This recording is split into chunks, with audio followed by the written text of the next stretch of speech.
दोस्तों, आज हम आपको महाभारत के उस प्रसंग के बारे में बताने जा रहे हैं जब भगवान परशुराम कर्ण के सामने अर्जुन को सर्वश्रेष्ठ बताते हैं। अब क्या है पूरी कहानी, तो आइए जानते हैं। दोस्तों, यह बात तब की है जब कौरव सभा में जहां पितामह भीष्म, द्रोणाचार्य, कर्ण और अर्जुन जैसे कई महारथी मौजूद थे। श्री कृष्ण कहते हैं कि कौरव, नरेश, धृतराष्ट्र, इस समय इन दोनों पक्षों में संधि कराना आपके और मेरे अधीन है। आप अपने पुत्रों को मर्यादा में रखिए और मैं पांडवों को नियंत्रण में रखूंगा। अब कृष्ण के कथनों का सभा में उपस्थित सभी राजाओं ने हृदय से आदर किया, परंतु वहां उसके उत्तर में कोई भी कुछ कहने के लिए अग्रसर ना हो सका। अब सभा में उपस्थित परशुराम नर नारायण रूप कृष्ण अर्जुन के महत्व का वर्णन करते हैं। अब परशुराम ने कौरव सभा में कुछ इस प्रकार कहा कि राजन, तुम निशंक होकर मेरी यह उदाहरण युक्त बात ध्यान से सुनो। सुनकर यदि इसे कल्याणकारी और उत्तम समझो तो स्वीकार करो। अब परशुराम बताते हैं कि पूर्व काल की बात है, दंभोधो नाम से प्रसिद्ध एक सार्वभौम सम्राट इस संपूर्ण अखंड भूमंडल का राज्य भोगते थे।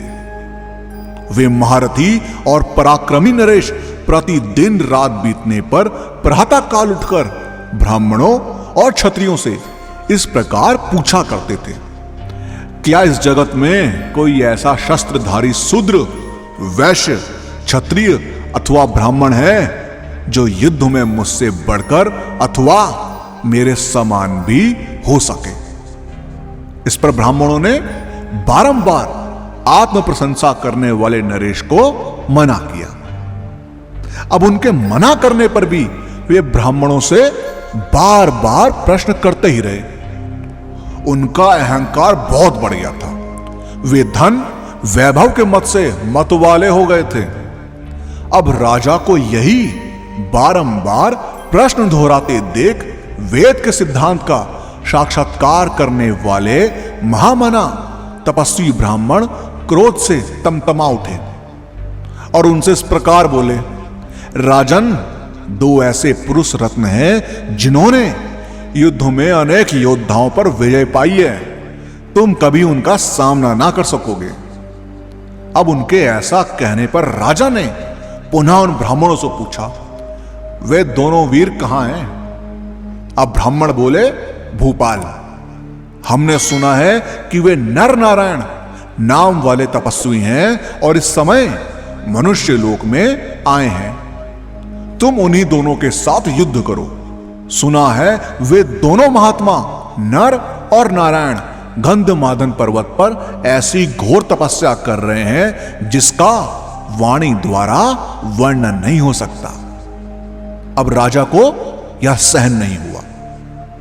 राजा उनकी खोज करते हुए दुर्गम एवं भयंकर गंधमादन पर्वत पर गए और वन में स्थित उन तपस्वी महात्माओं के पास जा पहुंचे।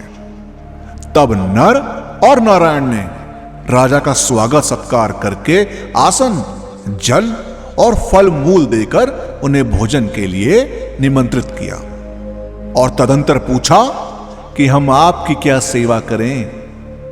यह सुनकर उन्होंने अपना सारा वृत्तांत पुनः सुना दिया और कहा, मैंने अपने बाहुबल से सारी पृथ्वी को जीत लिया है तथा संपूर्ण शत्रुओं का संहार कर डाला है।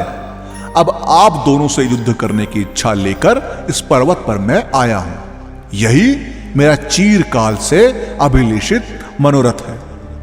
आप अतिथि सत्कार के रूप में इसे ही पूर्ण कर दीजिए। नर नारायण बोले, हमारा यह आश्रम क्रोध और लोभ से रहित है। इस आश्रम में कभी युद्ध नहीं होता। फिर अस्त्र शस्त्र और कुटिल मनोवृत्ति का मनुष्य यहां कैसे रह सकता है? इस पृथ्वी पर बहुत से क्षत्रिय हैं, अतः आप कहीं और जाकर युद्ध की अभिलाषा पूर्ण कीजिए।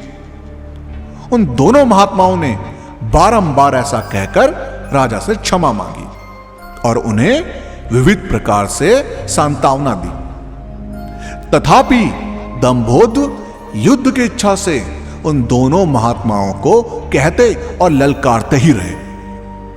भरत नंदन, तब महात्मा नर ने हाथ में एक मुट्ठी सीख लेकर कहा, युद्ध चाहने वाले क्षत्रिय, आ युद्ध कर।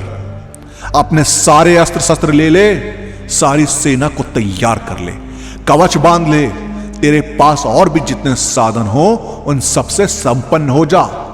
तू बड़े घमंड में आकर ब्राह्मण आदि सभी वर्ण के लोगों को ललकारता फिरता है, इसलिए मैं आज से तेरे युद्ध विषयक निश्चय को दूर किए देता हूं।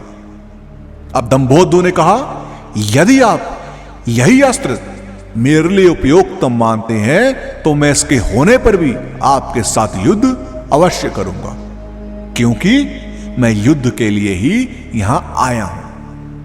अब इसके बाद परशुराम जी आगे बताते हुए कहते हैं, ऐसा कहकर सैनिकों सहित दंभोधु ने तपस्वी नर को मार डालने की इच्छा से सब ओर से उन पर बाणों की वर्षा आरंभ कर दी। अब उनके भयंकर बाण शत्रु के शरीर को छिन्न भिन्न कर देने वाले थे, परंतु मुनि ने उन बाणों का प्रहार करने वाले दंभोधु की कोई परवाह ना करके सींकों से ही उनको भींद डाला। तब किसी से पराजित ना होने वाले महर्षि नर ने उनके ऊपर भयंकर एशिकास्त्र का प्रयोग किया, जिसका निवारण करना असंभव था। इसके बाद लक्ष्य भेद करने वाले नर मुनि ने माया द्वारा सींग के बाणों से ही दंभोधु के सैनिकों की आंखों, कानों और नासिकाओं को भींद डाला। अब राजा दंभोधु सींकों से भरे हुए समूचे आकाश को श्वेत वर्ण हुआ देखकर मुनि के चरणों में गिर पड़े और बोले, भगवान मेरा कल्याण हो। अब शरण चाहने वालों को शरण देने वाले भगवान नर ने उनसे कहा, आज से तुम ब्राह्मण हितैषी और धर्मात्मा बनो, फिर कभी ऐसा साहस ना करना। शत्रु नगर विजयी वीर पुरुष क्षत्रिय धर्म को स्मरण रखते हुए कभी मन से ऐसा व्यवहार नहीं कर सकता जैसा कि तुमने किया है।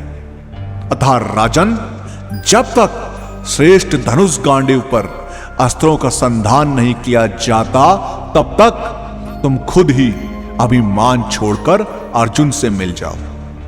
संपूर्ण लोकों का निर्माण करने वाले ईश्वर एवं सब कर्मों के ज्ञाता नारायण जिनके बंधु हैं, वे नरस्वरूप अर्जुन जिन्हें सभी अस्त्रों का अच्छा ज्ञान है, भारत युद्ध भूमि में जिनकी समानता कोई भी नहीं कर सकता, उन विजयशील वीर कपिध्वज अर्जुन को जीतने का साहस तीनों लोकों में कौन कर सकता है महाराज। अर्जुन में असंख्य गुण हैं एवं भगवान जनार्दन तो उनसे भी बढ़कर है। तुम भी कुंती के पुत्र अर्जुन को अच्छी तरह जानते हो, जो दोनों महात्मा नर और नारायण के नाम से प्रसिद्ध हैं। वे ही अर्जुन और श्री कृष्ण हैं। तुम्हें यह ज्ञात होना चाहिए कि वे दोनों पुरुष रत्न सर्वश्रेष्ठ वीर हैं। दोस्तों, आपका इस बारे में क्या कहना है, हमें कमेंट के माध्यम से जरूर बताएं। और इस वीडियो का पार्ट 2 चाहिए हो तो कमेंट्स में पार्ट 2 जरूर लिखें। और वीडियो पसंद आई हो तो लाइक और शेयर करना मत भूलिएगा। हम आपको मिलते हैं अगली वीडियो में।